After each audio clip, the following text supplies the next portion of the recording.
अस्सलाम वालेकुम। मैं आपका मेज़बान समी इब्राहिम और आप देख रहे हैं हमारा यूट्यूब चैनल। 2-3 दिनों के वक्फ़े के बाद आज आपसे बात हो रही है। शहर से बाहर था, यहाँ पर कुछ मसरूफ़ियत थी न्यूयॉर्क में और कुछ कानूनी मामलात में उलझा हुआ था जिसकी वजह से आपसे राब्ता नहीं हुआ। बहुत सारे लोगों ने मुझे मैसेज किया कि कहीं भैया आप डर तो नहीं गए? कहीं वीलॉग आपने बंद कर दिए हैं, बात करना बंद कर दिया है, कंप्रोमाइज़ कर लिया? तो उनसे सिर्फ़ यही अर्ज़ है बड़ी लजाजत से कि हम डरते सिर्फ़ अल्लाह से हैं। और जो हमारा मेरा जो काम है सहाफ़त का, जो भी मेरी नज़र में जो मुझे सच लगता है वो मैं आपके सामने गोश-गुज़ार करता रहूँगा इंशाअल्लाह, इसमें कभी कोई कमी नहीं आएगी। और दूसरी एक ख़बर ये देनी थी आपको, जिसकी वजह से आपसे पिछले 2-3 दिन में बात नहीं कर सका कि अल्हम्दुलिल्लाह इस्लामाबाद हाई कोर्ट ने ऑर्डर जारी कर दिए हैं कि एयरपोर्ट पर मुझे गिरफ़्तार ना किया जाए। मैं अब अपने शेड्यूल के मुताबिक इंशाअल्लाह 15 की शब को पहुँचूँगा और 16 तारीख़ को अतर मिनुल्लाह साहब ने, इस्लामाबाद हाई कोर्ट के चीफ़ जस्टिस साहब ने अदालत में जो एफआईए के डायरेक्टर हैं साइबर क्राइम के, उनको भी तलब कर लिया और मैं भी वहाँ पर हूँगा और उनसे उनको ये हदायत की है कि मुझे हरासा ना किया जाए बिल्कुल। और बड़े इंटरेस्टिंग उन्होंने आज सवाल किए। एक तो उन्होंने ये कहा कि ये जो आपने लिखा है इस कंप्लेंट में कि कंप्लेनेंट जो है वो स्टेट है, तो क्या स्टेट कोई ज़िंदा चीज़ है? अगर आपने बयान लेना है जिसने कंप्लेंट दर्ज कराई है तो उसका कोई नाम होगा या स्टेट क्या है? कैसे आपने ये लिखा? तो इसलिए उनको बुलाया कि वो ये जवाब दें। और दूसरा उन्होंने ये कहा कि प्रेस रिलीज़ जो है, उसको देखकर तो लगता है कि ना कोई इंक्वायरी हुई है ना कोई मुकदमा दर्ज हुआ है, तो फिर प्रेस रिलीज़ की नौबत क्यों पेश आई? किस लिए ये पेश किया गया, ये प्रेस रिलीज़? तो राजा आमिर अब्बास मेरे लॉयर थे, मेरी हमशीरा और मेरे बहनोई, वो भी क्योंकि कानूनदान हैं, वो भी इसमें उनकी भी मुआवनत थी। लेकिन लीड जो कर रहे थे राजा आमिर अब्बास, और आज उन्होंने बड़े इम्पोर्टेंट उन्होंने सवाल किए। बहरहाल अदालत ने आज रिलीफ़ दिया है 16 तारीख़ तक और इंशाअल्लाह मैं अपने प्लान के मुताबिक आऊँगा और 16 को हम अदालत में भी पेश होंगे। एफआईए की इंक्वायरी में भी जो भी कानूनी चाराजोई है वो मैं करूँगा। और मैं एक बात ये बताऊँ कि मैं जो पाकिस्तानी इदारे हैं, ख़ास तौर पर जो हमारी सिक्योरिटी के इदारे हैं, उनकी हम बहुत इज़्ज़त करते हैं।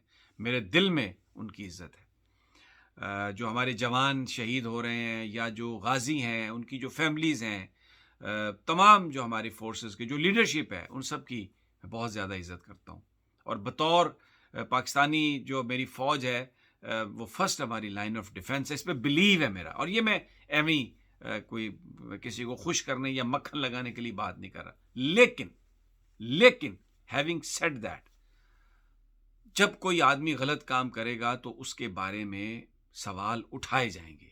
मैंने पहले भी सवाल उठाए और अब भी सवाल उठाता रहूंगा और ये मेरे सवाल मौजूद हैं।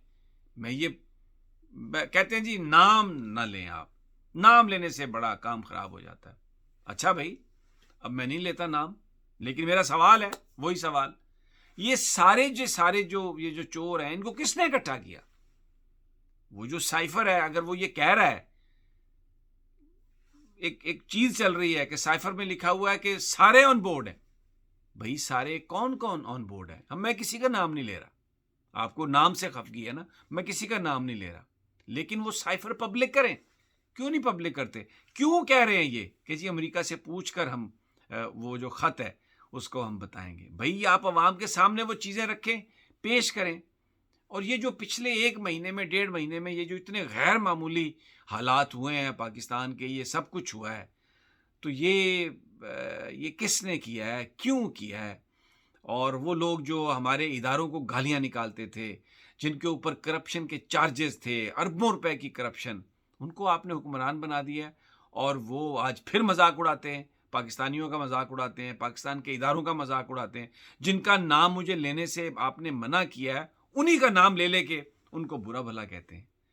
पहले आप हमें मैं मेरा ये सवाल है, हमें ये बताते रहे कि कोई कहे जी इतनी उन्होंने करप्शन की है, पाकिस्तान का मफाद बेच देते हैं, सौदा कर देते हैं, हिंदुस्तान के बहुत नज़दीक हैं, अपला-अपला एक बड़ी लिस्ट है। मैं एक-एक चीज़ आपको बता सकता हूँ। मैं भी शामिल हूँ उनमें जिनको बताया गया कि ये है, ये है, ये है। अब कि नहीं जी वो बड़े शरीफ लोग हैं और वो बड़े ईमानदार लोग हैं, वो इमरान खान से कोई कम हुब्बुल वतन नहीं है और अब जनाब आप उनको, तो ये मुमकिन नहीं है, इस तरह नहीं है। आप लॉजिक से बात करें, आप किसी किसी रैशनल से बात करें, समझाएं। अगर उस बात में वज़न होगा, कोई लॉजिक होगी तो हम मानेंगे, वगरना बहुत मुश्किल है। तो जो इस वक्त कौम की डिमांड है इलेक्शन की, और कौम की डिमांड है कि ये इम्पोर्टेड गवर्नमेंट नामंजूर है, और कौम की ये डिमांड है कि ये चोरों को, मैं एक आपको ये बात बता दूं कि अगर मेरी बहुत सारे लोगों से बात हुई है, अगर इन लोगों को हुकूमत ना दी जाती जिनको अब दी गई है, अब शहबाज शरीफ को अगर वज़ीर आज़म ना बनाया जाता, हमज़ा शहबाज को पंजाब का वज़ीर आला ना बनाया जाता, तो शायद इतना ज़्यादा रिएक्शन ना होता। ये भी एक बहुत बड़ा फैक्टर है, इसको सोचें। और अब इलेक्शन की बात है, पर जो मैं कहना चाह रहा था कि जो हक सच की बात है वो हम करते रहेंगे। इदारे हमारे लिए बड़े मुकद्दम हैं, और हम कभी भी अपने इदारों के हवाले से, उनको डैमेज करने के हवाले से सोच भी नहीं सकते, किसी तरह से भी नहीं सोच सकते। अब मैं बताता हूँ आपको, आज अब देखें जो हुकूमत है किस तरीके से ये उस एजेंडे को आगे लेके जा रही है। एक आईपीपीज़, चाइना के बहुत सारे, तकरीबन 8 उनके पावर प्लांट हैं यहाँ पर, और अभी जो आईपीपीज़ ओनर्स के साथ, उनके डायरेक्टर्स के साथ जो हकूमती अकाबरीन की मीटिंग हुई है, जिसमें एहसन इकबाल साहब भी थे, वहाँ पर चाइनीज़ जो हैं वो ख़ास तौर पर वो बहुत सारी चीज़ों की डिमांड कर रहे हैं, उनको वो चीज़ें नहीं मिल रही। उनकी पेमेंट्स जो है ना, वो अब उन्होंने कहा है कि आप हमें दें, फ्यूल की कीमत बढ़ गई है और हमें ज़्यादा चीज़ों को करना पड़ता है, तो जब तक वो नहीं होगा हम बिजली नहीं करेंगे और पूर पैदा नहीं करेंगे, और अगर आप ये नहीं करते तो हम यहाँ से चले जाएंगे। तो अब उनको रोकना इस हुकूमत का काम है। लेकिन मुझे ये ज़राए बता रहे हैं कि जो आज की जो ये मीटिंग हुई है, ये बहुत ही अनहेल्दी मीटिंग हुई है। चाइनीज़ एक के 25 रिप्रेजेंटेटिव जो थे वो मौजूद थे, जो चाइनीज़ कंपनियां उनकी, और वो एक के बाद एक शिकायतों का एक अंबार था कि किस तरह हमें अब प्रॉब्लम शुरू हो गई है, वीज़े की प्रॉब्लम है, सिक्योरिटी की प्रॉब्लम है, जो इन्वेस्टमेंट है उसके रिटर्न की प्रॉब्लम है, पैसे की प्रॉब्लम है, पेमेंट्स नहीं हो रही। तो कोई उनकी दाद रसी नहीं की गई, सवाए ये कहने के कि वज़ीर आज़म साहब को पता है और वज़ीर आज़म साहब इस हवाले से काम कर रहे हैं और आपको हम रोकेंगे। लेकिन जो आज जो रिस्पांस नज़र आया है, जो आज वहाँ पर जो लोग मौजूद थे, उन्होंने जो मुझे बात बताई है कि बहुत मुश्किल है कि ये चाइनीज़ यहाँ पर अब रुकेंगे अगर कोई कंक्रीट स्टेप ना किया गया। तो यही अमेरिका चाहता था, इस हुकूमत को लाने का पर्पज़ यही था कि आप सी पैक की स्पीड को कम करें, चाइना से दूरी इख्तियार करें। लेकिन उसके मुकाबले में ये वादे किए गए थे, मैंने भी ये रिपोर्ट किया, सऊदी अरब से भी पैसे आ रहे थे, यूएई से, लेकिन अब ताज़ा तरीन ये खबरें हैं कि सब ने फारिग कर दिया। यूएई ने भी कुछ नहीं दिया, सऊदी अरब ने भी कुछ नहीं दिया। उसकी वजह ये है कि अमेरिका, देखिए मैं आपको सबसे बड़ी खबर दे रहा हूँ इस वक्त, अमेरिका ये बात समझ गया है, या इस बात को सोच रहा है कि ये जो इम्पोर्टेड, जो हमने ये जो सेटअप बनाया है ना यहाँ पर, ये नहीं डिलीवर कर सकता। इमरान खान के पास जितनी ज़्यादा सियासी कुव्वत आ गई है, ये जो लोग हैं जिनकी आज से 2 महीने पहले बड़ी वैल्यू थी, बड़े हमारे लिए बड़े काम के थे, अब हमारे लिए किसी काम के नहीं है। ये मैं आपको बड़ी ज़िम्मेदारी से बता रहा हूँ, अमेरिका से, न्यूयॉर्क से मैं बता रहा हूँ आपको। एक सोच अमेरिका में पैदा हुई है इमरान खान के बड़े जलसे देखने के बाद कि अमेरिका ये समझता है कि ये हुकूमत हमारे लिए कुछ डिलीवर नहीं कर सकती, बल्कि ये हमारे लिए एक लायबिलिटी बन गई है। इनको हम अपने मफादात का क्या, ये हमारे मफादात क्या देखेंगे, हमारी तो ताकत लग जाएगी सिर्फ इनकी हुकूमत को चलाने और बचाने के लिए।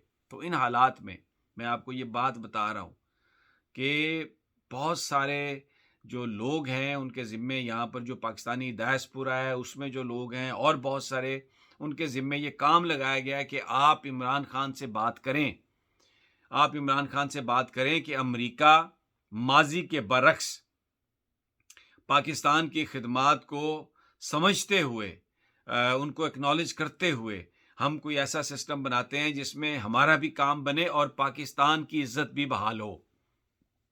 ये मैसेजेस शुरू हो गए हैं, ये मैं आपको बड़ी जिम्मेदारी से बता रहा हूँ कि यहाँ पर अब ये एक तासुर फैल गया है वाशिंगटन में, अमेरिका में जो अरबाब इख्तियार हैं वो ये कह रहे हैं कि ये सिस्टम नहीं डिलीवर कर सकता। ये शहबाज शरीफ की जो वज़ारत उज़्मा है, ज़रदारी जो उनके साथ है, या मौलाना फज़लुर रहमान, ये जो अमरीकी जो चाहते हैं, शायद अब ये बिल्कुल, ये तो अवाम में जा ही नहीं सकते, तो डिलीवर क्या करेंगे? तो जो राब्ते हैं दूसरी तरफ शुरू कर दिए गए हैं, ये मैं आपको बता रहा हूँ।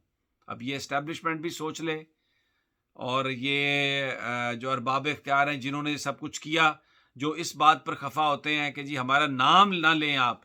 ठीक है भाई, आपका नाम नहीं लेते, आपको ये कह देते हैं कि बड़े भाई आप सोच लें, ये क्या होगा फिर?